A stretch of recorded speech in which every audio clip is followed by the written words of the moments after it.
A pleasure to meet y'all at last, and welcome back to my channel yet again. So what I got here to talk about as well, man. For one, my arm is already gonna cramp up pretty soon, so I don't know about you, but still. There's this pretty freakishly bad story going on right about now. A car actually caught itself on fire. And trust me or not on this, but I actually ended up getting caught right in the middle of this whole entire tragedy.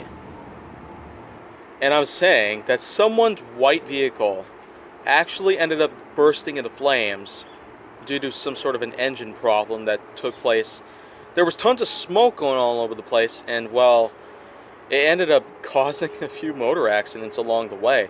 And I'm not joking around when I'm saying that I got stuck in the middle. And well, this was a few days ago, but still, I feel like it's better to just simply disclose the information that leads out from it. And well, I guess I should talk a little bit more about that, because it's problems like those that can actually interfere with one's lives.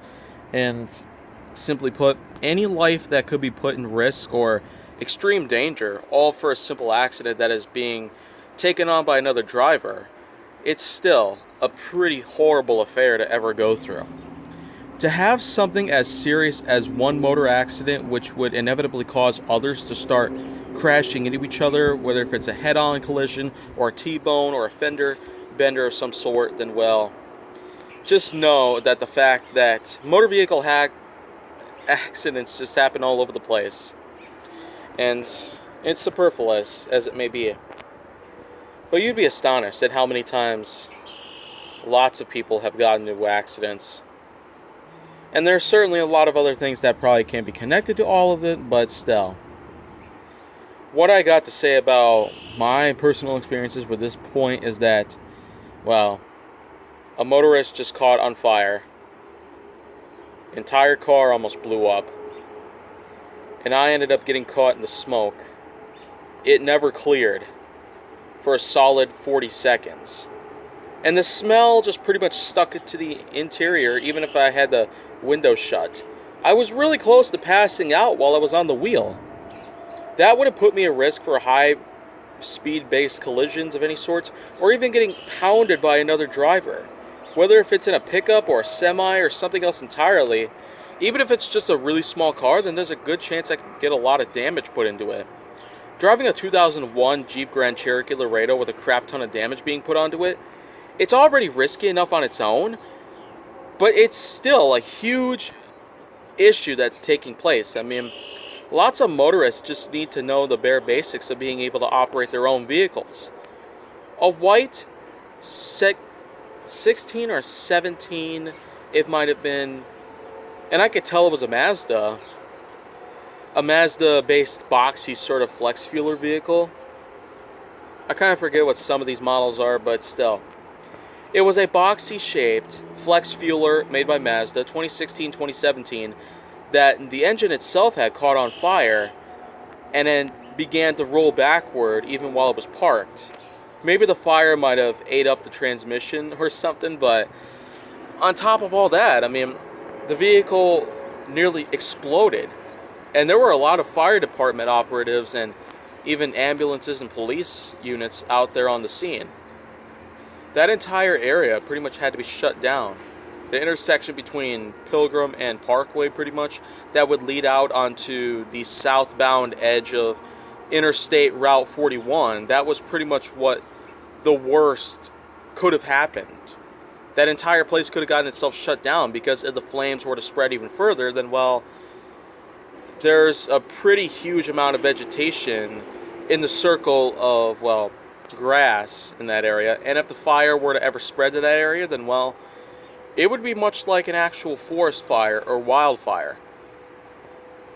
But nonetheless, it was insane.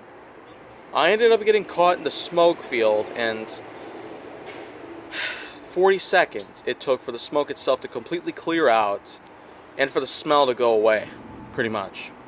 It was awful. I mean, I don't know if my respiratory system is fully recovered from it yet. I still do feel some, I guess, involuntary well, airway closures, but that's mostly because of, well, I got a really faulty airway system. I don't know if it's asthma or something, but in case if it is, I probably would have to check up with the doctor on that and try and find a way to get that fixed up.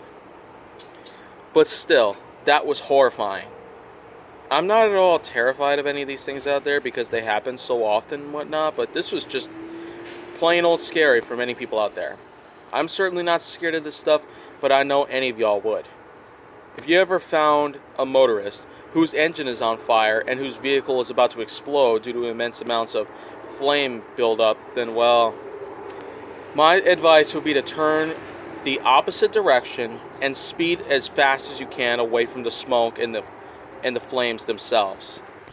Because me simply driving out into the ginormous smoke field that was generating from the immense amounts of flames that were coming about, I mean, they were smoldering all over the place. The pavement itself managed to get a little flame scarring onto them. And I mean, it was just insane.